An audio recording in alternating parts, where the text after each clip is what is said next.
നമുക്ക് സംസ്ഥാന ദുരന്ത നിവാരണ അതോറിറ്റിയുടെ വിവരങ്ങൾ മനസ്സിലാക്കാനായി നമ്മളോടൊപ്പം കമലേഷ് കൂടി തിരുവനന്തപുരത്ത് നിന്ന് ചേരുന്നുണ്ട്. നോക്കാം, ദുരന്ത നിവാരണ അതോറിറ്റി ഈ വിഷയത്തെ എങ്ങനെയാണ് അവർ കൈകാര്യം ചെയ്യുന്നത്, അവരുടെ നിരീക്ഷണങ്ങൾ, ഒപ്പം തന്നെ അവരുടെ മുൻകരുതലുകളൊക്കെ എങ്ങനെയാണെന്ന് നമുക്ക് നോക്കാം. കമലേഷ്, ഇതിപ്പോൾ തുടർച്ചയായ രണ്ടാമത്തെ കപ്പൽ അപകടമാണ്. MSC എൽസയുടെ കാര്യം നമുക്കറിയാം.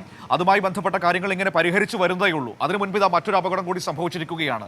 ദുരന്ത നിവാരണ അതോറിറ്റി ഈ വിഷയത്തിൽ സംസ്ഥാനത്ത് തീരപ്രദേശത്ത് നൽകിയിരിക്കുന്ന മുന്നറിയിപ്പുകൾ എന്തൊക്കെയാണ്? ഒപ്പം തന്നെ ഈ അപകടകരമായ രാസവസ്തുക്കളൊക്കെ ഉണ്ടല്ലോ ഈ കപ്പലിൽ, അത് കടലിൽ വീണാൽ ആവാസ വ്യവസ്ഥകൾക്കുണ്ടാകുന്ന പ്രശ്നങ്ങൾ, മത്സ്യബന്ധന മേഖലയ്ക്കുണ്ടാകുന്ന പ്രതിസന്ധികൾ, അതിനെക്കുറിച്ചൊക്കെ ദുരന്ത നിവാരണ അതോറിറ്റി പറയുന്നത് എന്താണ്?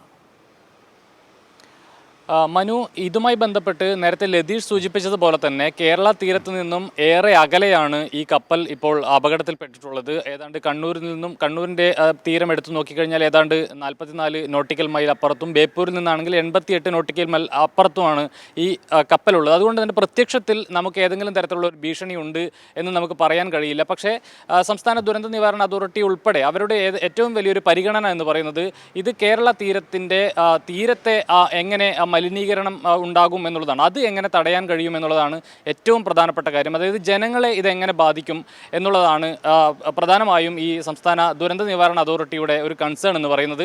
ഇതുമായി ബന്ധപ്പെട്ട് കഴിഞ്ഞ ദിവസം തന്നെ മുഖ്യമന്ത്രി സംസ്ഥാന ദുരന്ത നിവാരണ അതോറിറ്റിക്ക് അടിയന്തരമായി ഇടപെടാനുള്ള നിർദ്ദേശം നൽകിയിട്ടുണ്ട്. അതിൻ്റെ അടിസ്ഥാനത്തിൽ ഈ അതത് ജില്ലകളിലെ കലക്ടർമാർക്ക് സംസ്ഥാന ദുരന്ത നിവാരണ അതോറിറ്റി ഇത്തരത്തിലുള്ള നിർദ്ദേശങ്ങൾ നൽകിയിട്ടുണ്ട്. ഈ വിഷയത്തിൽ പെട്ടെന്ന് തന്നെ ഇടപെട്ട് എന്താണ് സാഹചര്യം എന്നത് വിലയിരുത്തുന്നതിന് വേണ്ടിയിട്ടുള്ളൊരു നിർദ്ദേശമാണ് നൽകിയിട്ടുള്ളത്. ഇതുമായി ബന്ധപ്പെട്ട് ഈ കപ്പലിലുള്ള വസ്തുക്കളാണ് കേരള തീരത്തെ സംബന്ധിച്ച് നേരത്തെ മനു സൂചിപ്പിച്ച പോലെ തന്നെ ഈ കഴിഞ്ഞ ഒരു മാസത്തിനിടെ ഉണ്ടായിട്ടുള്ള രണ്ടാമത്തെ അപകടം കൂടിയാണിത് എന്നത് ഏറെ പ്രധാനപ്പെട്ട ഒരു കാര്യം കൂടിയാണ്. ഇത് നിലവിലെ സാഹചര്യത്തിൽ ഇത് മത്സ്യത്തൊഴിലാളികളെ വലിയ തോതിൽ ബാധിക്കുന്ന ഒരു സാഹചര്യമുണ്ട്. അതായത് കഴിഞ്ഞ തവണ ഈ കപ്പൽ അപകടത്തിൽപ്പെട്ട സാഹചര്യം, അതിനുശേഷം ഇങ്ങോട്ട് ഈ മത്സ്യബന്ധന മേഖലയുമായി ബന്ധപ്പെട്ട് വലിയ പ്രതിസന്ധി നേരിടുന്നുണ്ട്. ആളുകൾ മത്സ്യം വാങ്ങാത്ത സാഹചര്യമുണ്ട്, തൊഴിലാളികൾക്ക് തൊഴിലെടുക്കാൻ കഴിയാത്ത സാഹചര്യമുണ്ട്. അത്തരത്തിലൊക്കെ അതിനെയൊക്കെ നേരത്തെ ധനമന്ത്രി ഉൾപ്പെടെ ഈ തീരത്തെത്തുകയും ഹാർബറിലെത്തുകയും മത്സ്യം വാങ്ങി കഴിക്കുകയും ഒക്കെ ചെയ്തുകൊണ്ട് അത്തരത്തിൽ യാതൊരു പ്രതിസന്ധിയും സംസ്ഥാനത്തില്ല എന്ന് വളരെ കൃത്യമായി ആളുകളെ ബോധ്യപ്പെടുത്തുന്ന നിലയിലേക്ക് ഒരു ഇടപെടൽ സർക്കാരിൻ്റെ ഭാഗത്തു നിന്നും ഉണ്ടായിട്ടുണ്ട്. നിലവിലിപ്പോൾ ഇത്തരമൊരു അപകടം നടക്കുമ്പോഴും സമാനമായ ഒരു ആശങ്കയാണ് തീരമേഖലയ്ക്ക് ഉണ്ടാകുന്നത് എന്നതാണ് പ്രധാനപ്പെട്ട കാര്യം. അതായത് ഇതിൽ വളരെ അപകടകരമായ രാസവസ്തുക്കൾ അടങ്ങിയിട്ടുള്ള കണ്ടെയ്നറുകളാണ് ഇപ്പോൾ കടലിൽ പതിച്ചിട്ടുള്ളത് എന്നതാണ് ഏറ്റവും പ്രധാനപ്പെട്ട കാര്യം. നിലവിൽ ഇപ്പോൾ ഈ അന്താരാഷ്ട്ര മാരിടൈം ഓർഗനൈസേഷൻ്റെ മാർഗരേഖ അനുസരിച്ച് വിവിധ കാറ്റഗറികളിലായിട്ടാണ് ഈ കമ്മോഡിറ്റീസിനെ, അതായത് ഇതിൽ കൊണ്ടുപോകുന്ന വസ്തുക്കളെ തരംതിരിച്ചിരിക്കുന്നത്. അത് അപകടം കൂടിയതും കുറഞ്ഞതുമായ പലതരത്തിലുള്ള കാര്യങ്ങളുണ്ട്. അതുമായി ബന്ധപ്പെട്ട് ഇതിൽ ഏറ്റവും പ്രധാനപ്പെട്ടത് ഈ കാറ്റഗറി 6.1 എന്ന് പറയുന്ന ഒരു കാറ്റഗറി ഉണ്ട്. അതിൽ ഏറ്റവും പ്രധാനമായും ഇതിനകത്ത് അടങ്ങിയിരിക്കുന്ന വസ്തുക്കൾ എന്ന് പറയുന്നത് 20 കണ്ടെയ്നറുകളിലായി 1.83 ലക്ഷം കിലോഗ്രാം ബൈപ്പൈറിഡിലിയം എന്ന കീടനാശിനിയാണ് ഇതിനകത്ത് ഉള്ളത്. അതായത് 20 കണ്ടെയ്നറുകളിൽ ഈ കീടനാശിനി ഉണ്ട് എന്നുള്ളതാണ്. അതോടൊപ്പം ഒരു കണ്ടെയ്നറിൽ 27,786 കിലോഗ്രാം ഈഥൈൽ ക്ലോറോ ഫോർമേറ്റ് എന്ന മറ്റൊരു കീടനാശിനിയുമുണ്ട്. ഇത് രണ്ടും ഈ അപകടം കൂടിയ 6.1 എന്ന കാറ്റഗറിയിൽ പെടുന്നതാണ്. അതോടൊപ്പം ഈ ഡൈമീഥൈൽ സൾഫേറ്റ്, ഹെക്സാമെഥിലിൻ, ഡൈസോസയനേറ്റ് തുടങ്ങിയ ജീവനാശ ഭീഷണി ഉയർത്തുന്ന കീടനാശിനികളും ഇതിനകത്തുണ്ട് എന്നുള്ളതാണ് ഏറ്റവും പ്രധാനപ്പെട്ട ഒരു കാര്യം.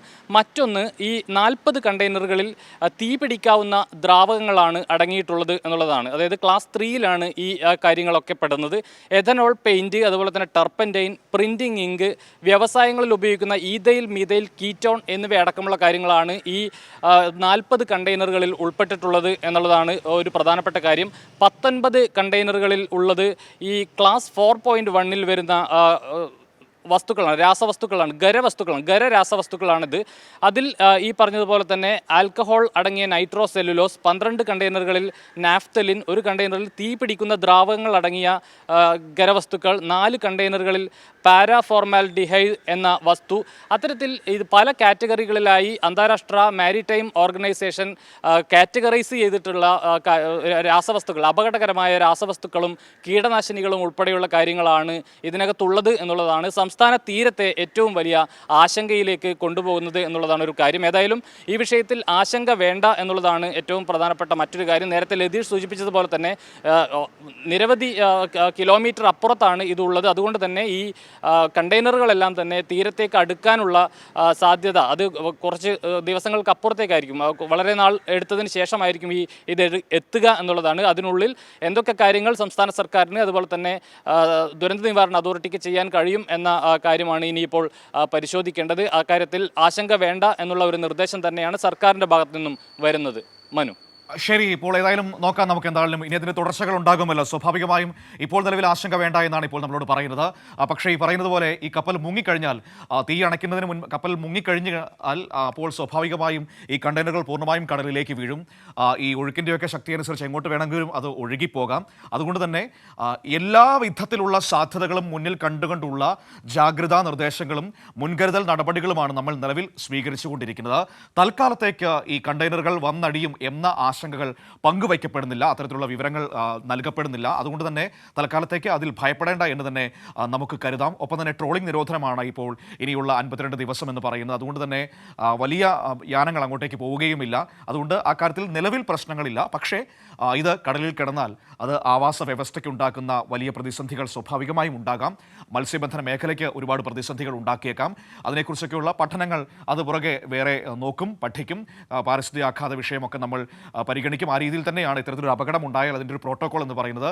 അതുകൊണ്ട് തന്നെ അത് മുന്നോട്ട് പോകുന്നുവെന്ന് വേണം മനസ്സിലാക്കാൻ.